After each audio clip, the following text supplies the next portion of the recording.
बिस्मिल्लाहिर्रहमानिर्रहीम। आज जानवरों के जो ड्राई मैटर पे बात होगी कि हमारे जानवरों में सबसे अहम मसला ड्राई मैटर जिसका आम लोगों के जहन में नहीं है कि वो क्या है।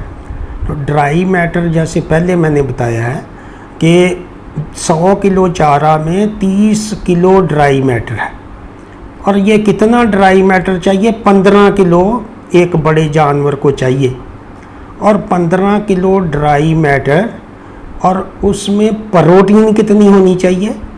वो होनी चाहिए 14% मिल्किंग एनिमल के लिए और 12% आम जानवरों के लिए।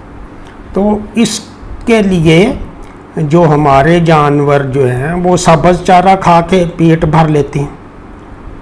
सब्ज़ चारे में उसका वॉल्यूम तो भर जाता है, लेकिन उसमें ड्राई मैटर जो है वो 15 kg नहीं पूरा होता।